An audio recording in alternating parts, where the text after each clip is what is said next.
Hi, I'm Askar Sherliyev. You're watching news from Kazakhstan, and here are the headlines. P5+1 meet in Almaty for another round of negotiations on controversial nuclear program of Iran. Opinions of experts in our report. Workers of Kazakhstan in Aktau stopped the strike. People were promised 30% salary increase. Celebration of freedom of speech in a country without it. Human Rights Organization Article 19 in London dedicates its session to Kazakhstan. Six-party talks on nuclear program of Iran were launched in Almaty on Tuesday with P5+1 and official Tehran. Kazakhstan has a role of a moderator and a host. Journalists, unfortunately, were not invited to the event and instead were placed in a press club in one of the city hotels. Next report has more. On Tuesday, this hall of a prestigious Almaty hotel served as a press center for the talks on Iran's nuclear program. At the same time, G6 delegates from the US, France, Russia, China, Germany, and the UK, together with colleagues from Iran, opted for Rix's hotel to hold their first rounds of talks. Political analyst Dosim Satbayev says that hosting such a big political event should improve Kazakhstan's international image. On the one hand, the country would not lose anything by refusing to offer the role of a host, but on the other hand, it could have had an unfavorable impact on the entire foreign policy of the country and international image both of the state and the president.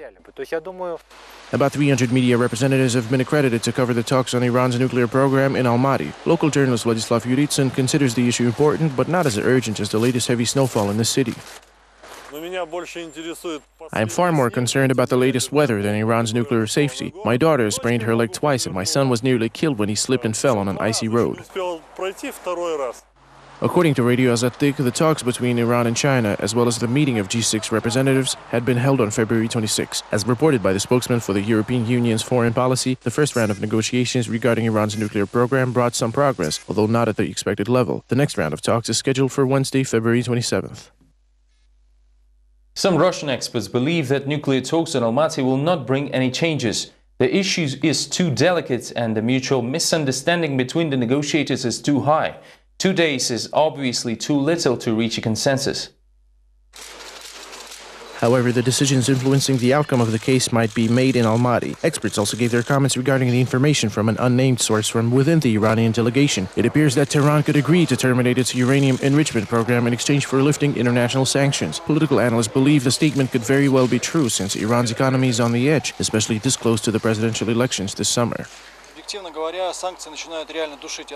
Objectively speaking, the sanctions are strangling the Iranian economy. The inflation is rising while the quality of life is dropping. There are major problems in the financial sector, and it's a serious obstacle for Iranian people, especially considering the upcoming elections in June. The sanctions talks are held right before the vote to influence the change of power and installing a more flexible government. Still, we cannot envision a complete termination of the program or some major concessions. It goes without saying that the nuclear program is a serious test for Iran. They realize that the model on their hands is feasible and thus serious technical breakthroughs are possible. Moreover, it is a driving force of their economy.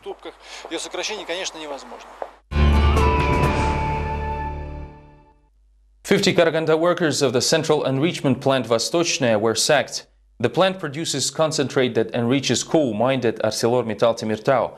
However, the industrial giant doesn't need their services anymore. Majority of those laid off are women who worked for the subcontractor. They were asked to resign voluntarily by March 1st. However, people are outraged and demand the payment of compensations.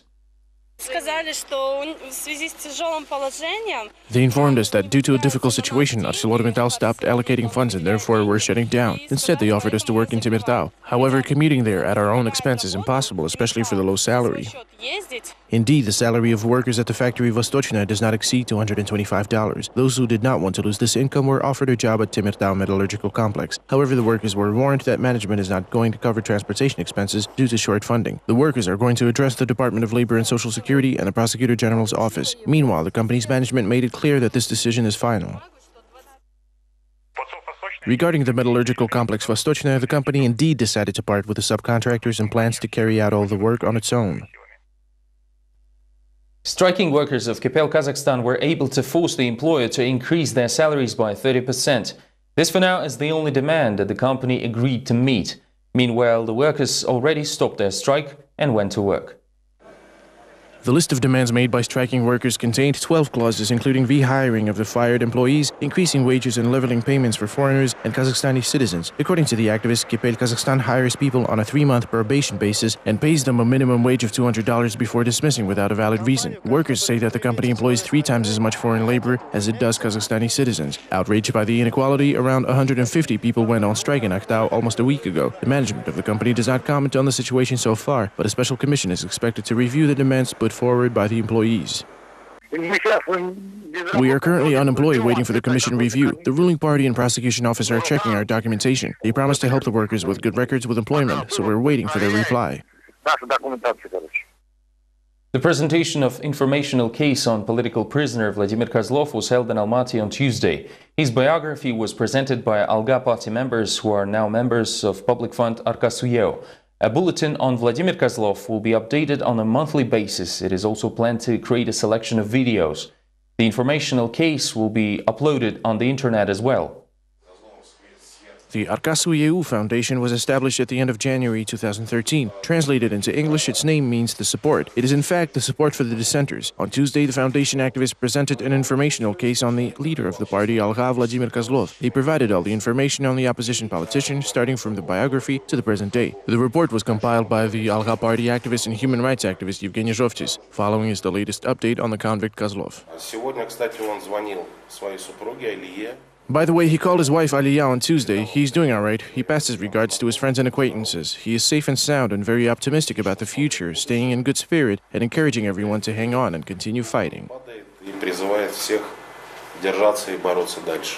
On January 23rd, it's been a year since the arrest of Vladimir Kozlov. Interrogation, searches, the investigation and a trial, all of this happened during this year. The politician was sentenced to 7.5 years in prison. Kozlov's friends do not believe that he will be released ahead of time.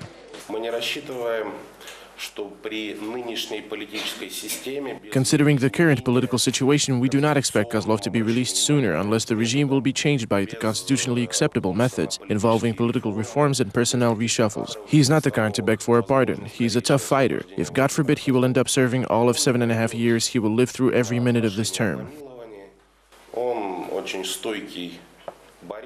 Vladimir Kozlov supported the oil workers on strike. Following the Zhanaozian national tragedy, he was charged with inciting social hatred, calling for violent overthrow of the regime and establishment of organized crime groups. The politician is serving his time in one of the prisons of Petropavlovsk. The session of an independent human rights organization, Article 19, was held in London on Monday. The event was titled Celebrating Free Speech from a Country Without It and was dedicated to Kazakhstan. Participants of the meeting talked about repressions which followed the Zhanaozian riots, including arrests of oil workers and shutdown of opposition political party Alga and independent media. More details in our report from the UK. I could only work in a newspaper that would let me objectively cover all the events without sucking up to officials. The film The Battle for Publication is about the newspaper Respublika, recently banned in Kazakhstan. The screening is organized and hosted by the international movement Article 19, bringing together Kazakh and British activists.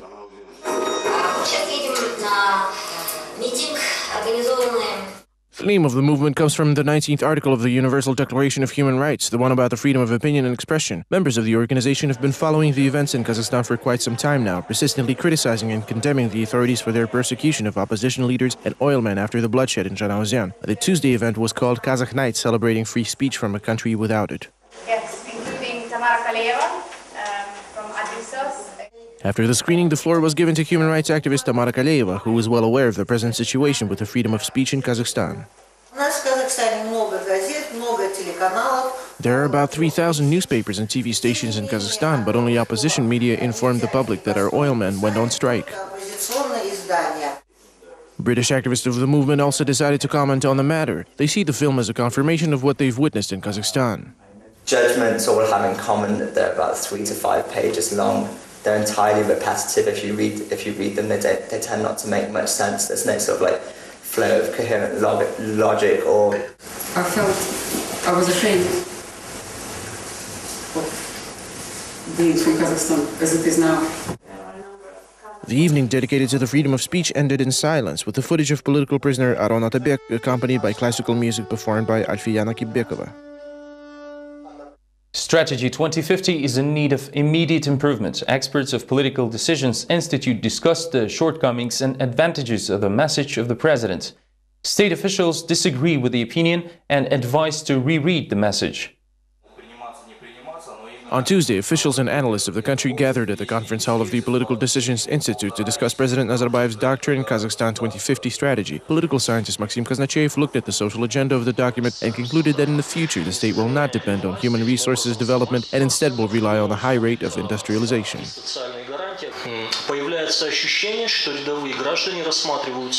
I believe that ordinary citizens are considered only as a threat to social stability, able to create high social tension which must be tamed. People are also regarded as a tool for economic development, basically just another resource. Piotr Svoik, a longtime member of the discussion group, says some parts of the doctrine are questionable at best. The National Plan of Action for the implementation of the strategy did bring more clarity, but even there the analyst found some vague moments. In my opinion, the document is very interesting because it is so dramatic. All the clauses in the agenda are seriously oriented to change the status quo of everything. Even the language used emphasizes this with new phrases such as radically new credit and financial policy, new concept of taxation, basic adjustment to the program of accelerated industrial and innovative development, etc. I've counted about 15 similar clauses, amazing in the sense that they stipulate reworking everything from scratch. Altai Bibalayev, representative of the Central Communication Service under the President, defends the futuristic strategy. He explains that social policy is moving ahead, and to understand better the President's thinking, one should carefully read the document and be proud of it just for the sole reason it actually exists.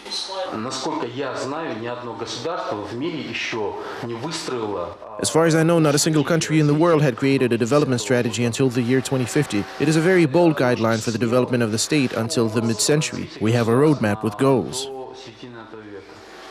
The new political course was announced by Kazakhstan's president on December 14th last year. Tuesday saw the first expert discussion of the document when analysts actually criticized the strategy. Prior to that, officials and MPs were simply citing and endorsing the provisions of the program at various meetings. Top management of Kazkommerts Bank is outraged by the court decision which acquitted the director of their Shymkent branch, Almabek Primbayev. Ex-banker, according to financiers, illegally gave away credits to the amount of $5.6 million. The closed process, which lasted for 4 years, ended in favor of the latter. On Tuesday, Kazkommerts Bank employees made a statement revealing the fraudulent schemes, multi-million-dollar embezzlements and law infringements involving the financial institution. They resented a questionable court judgment to acquit and release the former director of the Southern Kazkommerts branch, Almabek Primbayev, delivered on January 19th. For over 4 years, the financiers had been pressing charges against Primbayev on granting illegitimate loans to the amount of $6 million. The non-guilty verdict became a surprise as there was more than enough incriminating evidence against Primbayev. According to bank employees' attestations, Primbayev was engaged in deliberate problem loans provision during the period of 2006 to 2007. In 2008, the head of office finally filed a lawsuit against the executive, which triggered a 4-year-long litigation with multiple court sessions and 300 case file volumes. The trials resulted in 31 convictions. However, the principal defendant, Primbayev, was surprisingly exonerated of charges. I don't know if the prosecution has lodged a claim for the reversal of the judgment, but I allowed the appeal by upholding the sentence. The defendant was acquitted due to a lack of criminal elements. Head of the press club, Said Kazim Ataev, has been following the Shymkent trial proceedings from the very beginning. On Tuesday, when listening to the testimonies of Primbayev's former colleagues, he couldn't help pointing out that the bank also bears responsibility for the failure to report the crime upon occurrence. You should have reported the violations back in 2006. The top manager of Kazkommerts Bank is now preparing an appeal for the Supreme Court and Prosecutor General's office. Meanwhile, the notorious trial is widely perceived as an unfavorable precedent severely affecting the bank's reputation. The financiers confess that despite the major dismissal and convictions of the bank employees involved in the case, the Shymkent branch remains the leader in problem debt financing. Relatives and friends of Aliya Zhumanova, who was arrested several days ago on suspicion of murdering her husband, well-known businessman, organized a press conference. They are highly outraged by the indictment which, according to them, is groundless and unjustified. Investigation leads in the next report. The case extends back to the death of a prominent Shymkent businessman Rashid Zhumanov 3 years ago. Based on forensic examination results, the investigation came up with a version of murder by poison and arrested Zhumanov's spouse on suspicion of implication in the crime. However, the family's friends and relatives insist on Aliya's innocence, and so do the lawyers, claiming there is no tangible evidence against the woman. Meanwhile, the suspect's sister, Asiya Kalmazayeva, claimed that Aliya had no rational motives to murder her husband, as shortly before his death, Rashid Zhumanov registered personal property and assets into his son's name. Now the businessman's family is in constant fear for the life of the only legitimate heir. Before his death, Rashid Zhumanov transferred all of his property into the name of his only son, Nur Sultan, whose life is now under threat. Today, the safety of my nephew and children is a major concern. According to Zhumanov's relatives, only a month ago, the son of the deceased businessman was subjected to attempted murder. Meanwhile, the suspect's lawyer claims that Aliya Zhumanov's complicity in her husband's death lacks any tangible evidence in view of uncontrolled administration of psychotropic medications by Rashid Zhumanov that may well have resulted in a lethal outcome. He himself administered the medication delivered by his cousin. The family members, including the children, would also serve pills to Zhumanov. Thus, the accusations against Aliya are groundless. In turn, the investigation is convinced that Aliya Zhumanova poisoned her spouse for jealousy and mercenary motives by adding the antipsychotic drug ammonazin to his beverages. The court ruled to place the suspected mother of 3 to a temporary detention facility for the whole period of investigation. Meanwhile, the officials choose to ignore the relative statements of the threat at the property heir's life. A donor database for organ transplantation is being developed in Kazakhstan. The list will be managed by the National Center of Transplantology. As was said by the doctors of Astana Hospital No. 1, they already have success stories in transplant surgeries. One of the latest cases is a 32-year-old who became a donor for his mother. Both feel fine now. It is not easy to find the right donor. In our case, both sons of our patient were willing to donate part of their livers to their own mother. In fact, the test for blood compatibility revealed only one of them as the right donor. He was the one to spare half of his liver to his mother. Organ transplants in Kazakhstan were introduced not so long ago. This is just the 3rd transplant surgery. It lasted 14 hours, involving 4 surgeons from Astana and the crew invited from Sklifosovsky Research and Development Institute of Moscow. According to doctors, the situation was critical. The woman suffered cirrhosis. She went through the surgery free of charge, whereas it would have cost her about $50,000. The clinic scheduled the next surgery for April. There are 5 of them to be performed before the end of this year. Kamila Zhomabekova will have to be constantly followed up by the doctors for the rest of her life. However, doctors assure that in a couple of months, both mother and son will have their livers completely recovered. Both of them are extremely grateful, saying that had this transplant surgery not be free of charge, they wouldn't be able to collect the required amount. I'm going to work and live to see my grandchildren. I will start it fresh with a new liver. I did not have a problem sparing half of my liver, yet I was a bit nervous prior to the surgery itself, just like any other person, but luckily it all went well. The regulations for those who have domestic animals have tightened in Pavlodar. Now police officers will have a right to penalize those who do not remove wastes of their pets on the streets. Muzzles and leashes will be also required.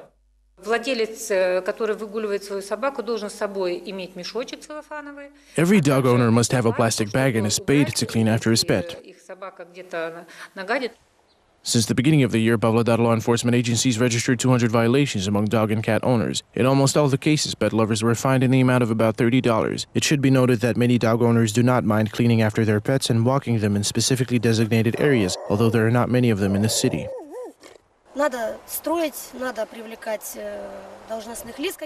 Officials need to be involved in order to do something for dogs. Many of them are walked in residential areas and not on the streets.